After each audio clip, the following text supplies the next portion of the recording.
By the way, I'm not a Pollyanna here. I understand, ladies and gentlemen, that we have been paying for with our own sweat and toil. We've been paying for our own opposition. We've been paying for AFSCME. We've been paying for the NEA. We've been paying for these administrators and these bureaucracies who rally the employees against you and me. In other words, we're subsidizing our own demise. And they always have an answer, don't they? We need the schools. We need the this. We need the that.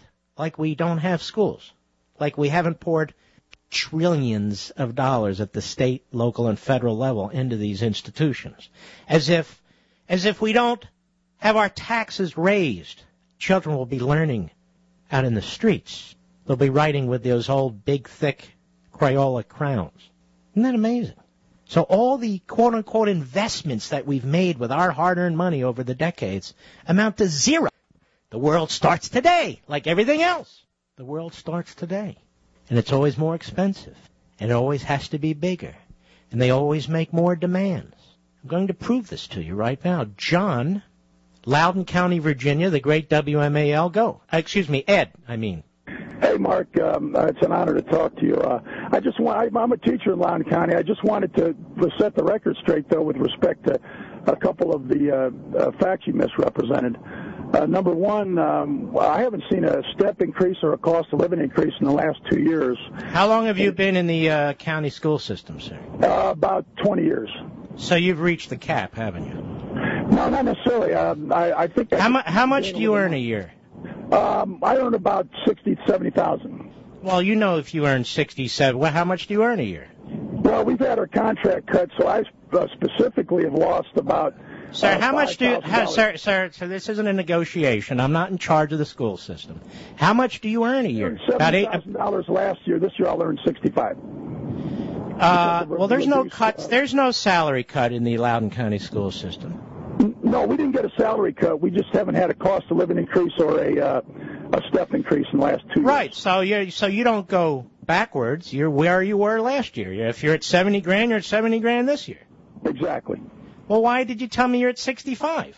Because I had my department had a cut in hours. We've had a reduction in our. What do you do during the summer? I just work or work part-time for Parks and Rec or just hang out, basically. Mm-hmm. So if I were to prorate your income over a 12-month period, right? Am I allowed to do that, or is that unfair? No, that's not unfair. I think we get paid generous. I think our the county. What's your deduct? Hold on now. But I'm trying to make a point. I'm not attacking you, Ed. I have family that's in the teachers. Let me ask you something, Ed. What is your deductible when you go to the doctor? It's nothing, right?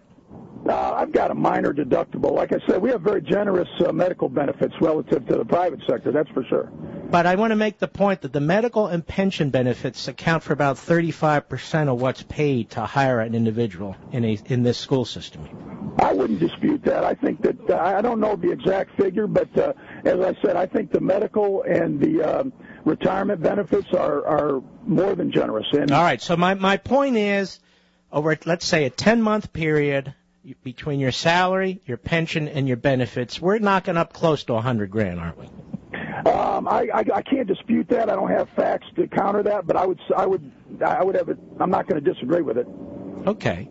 And so all I'm saying is, when you have people, and you have them in your neighborhood too, Ed, if you live in this county, or any county for that matter, you have people losing their homes and all the rest of it, you have to freeze the budget. Because the taxpayers are the bosses. And if the taxpayers can't cough it up without further undermining the community, that's the way it goes. Let me tell you something, Ed. I got a neighbor over here who lost his job. He gets no salary increase. Zero. He gets his COBRA, and after COBRA, he's in Medicaid, or that's it. He's going to have to go through his pension money if he doesn't find a job. You see what I'm saying? Exactly. I'm not in favor of raping the golden goose to support my salary. I was just correcting one fact. There's another one, though. Well, you didn't correct one yet. You want to talk about the schools now? Yeah, I can tell you what the problem with the schools in general across the country, if you want to listen. And I can listen to a point, then I get bored, so go ahead. Okay. Well, the problem with public education is that the individuals that are receiving the service don't directly pay for it, and they don't have choice. Number two, the people delivering the service. Wait a minute. Whoa. That is a great point, as a matter of fact. They don't have choice. As a matter of fact, Ed, in most school systems, they don't have choices between the schools in the school system. Exactly. Number two, the individuals providing the service are not accountable to the people who are receiving the service directly. Meaning that the people that are receiving the service don't pay the teachers directly. The teachers are paid indirectly through, the Board of Supervisors or tax money. So all right. So what is your bottom line here? Because we're running out of time. Okay, my bottom line is that... and by the way, I don't disagree with the thing you just said. Okay, well, I think that in order to get results from education, we've got to create a system or a framework in which innovation and risk-taking take precedent over seniority and status quo. Simple as that. Well, that's all quite true, but you're not going to get it as long as you have a monopoly system of school systems in every county or every town or every township or every city where you basically have one monopoly negotiating with another. That is, the employer's a monopoly, and the employee's represented by a monopoly. You understand what I'm saying? Yeah, but my experience is that Dr. Hattrick and my administrators and my teachers... All right, listen. This is a national show. I don't have all day to go over with Dr. What's his name? Hattrick? Hattrick, but they're not engaged. They don't want to plunder the taxpayer. We're not into education. Yeah, no, he's been great. My taxes have gone up in 6 years, I would say 80%. But don't worry, he doesn't want to plunder. All right, Ed, thank you. Ed was actually a very decent person, as are most teachers, by the way. But that's not my point. My point is this is a systemic problem. You have one monopoly negotiating with another monopoly. Mark, what's your solution? I have one. In addition to school choice litigation to try and break the back of some of these monopolies, which is what we and others do at Landmark Legal Foundation, I want to talk to my Tea Party brothers and sisters. We need to get bigger, we need to get stronger, and we need to focus at all levels of government. When you see what's going on at Wisconsin, where hundreds of union members, teachers, called in sick because the governor is trying to eliminate this collective bargaining notion among public school teachers. Not eliminate collective bargaining, but special rights, I say. They're not being countered. When you have budget meetings in these school districts, there should be 1,000 of us, 2,000 of us, 5,000 of us who show up at these meetings. There are more of us than there are NEA members. There are more of us who want to control spending and get this system fixed, that is, reformed, than there are of them. There are more of us. And if we don't do this, if we don't grow and pay attention to all levels of government and make our voices heard, more of you are going to lose your homes. More of you are going to see your property rates go up. You're going to hear more of the propaganda that we've cut everything we can possibly cut when you know damn well they have not. Now, what I see in this federal budget debate is we're not allowed to cut the budget. That's what Obama said. We're not allowed to cut. He's not cutting overall a damn thing. I'm talking about not specific accounts, but the overall budget. He's continuing to blow the roof off of it. The school districts, most of them, you're not allowed to cut. In good times, the budget goes up. In bad times, the budget goes up. Well, that doesn't happen in your life, does it? Nobody protects you. You don't have a union or a civil service representative who's going to make sure that you don't lose any payment or that you don't lose 2% of your pay, or that you have to contribute $25 rather than $5 when you see the doctor for a deductible. Nobody represents you except you. Yes, we're being raped at every damn level of government, local, state, and federal. They have all their built-in legal protections. They have all their built-in union representatives. They have all their bought and paid for politicians, whether they are school board members like these morons on my school board or these supervisors. Half of them are morons, too, because they don't hear from us, and we don't throw their asses out of office when they don't listen to us. How can it possibly be? How can it possibly be that pension plans and health care plans for the people we are taxed to pay are mostly unaffected when you look around and people are losing their homes, they're losing their jobs, and they're losing their own pensions and health care? They talk about sacrifice. We all have to sacrifice. Let me ask you this. Are the federal bureaucrats sacrificing?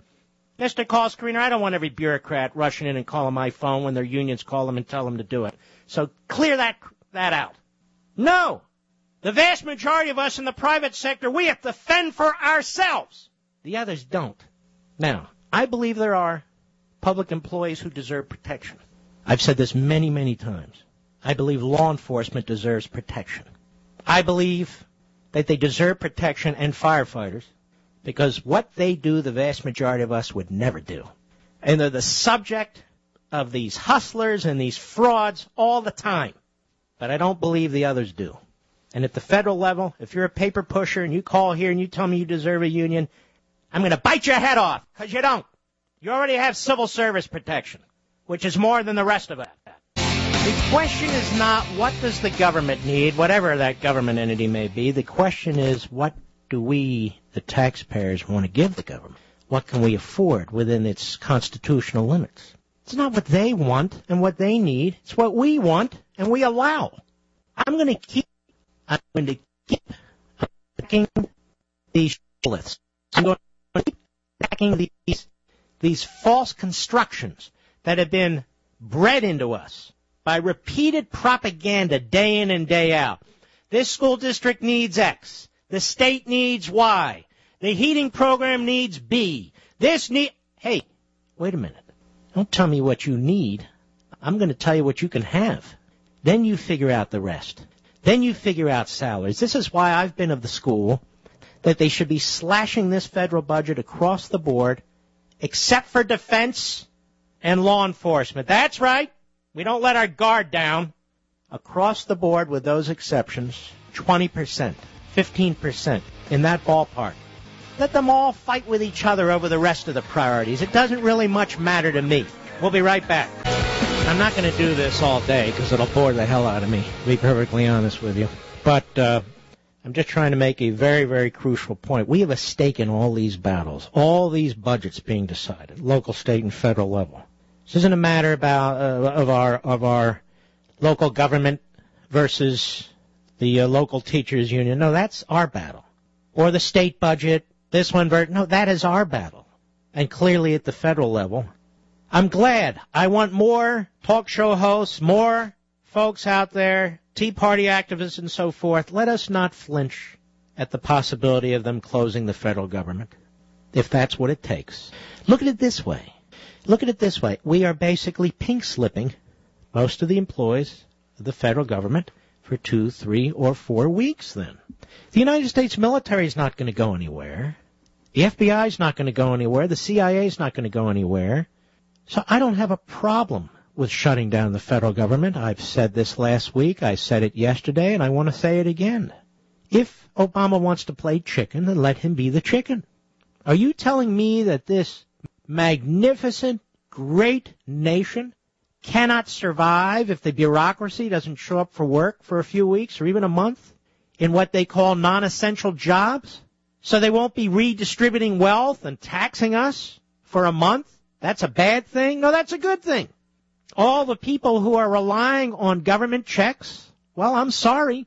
People in the private sector, they can't get their checks every time, all the time, no matter what. They're not guaranteed.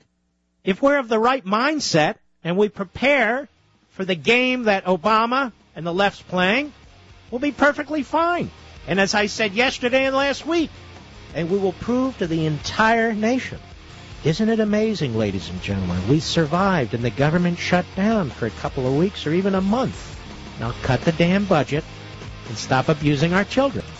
I'll be right back.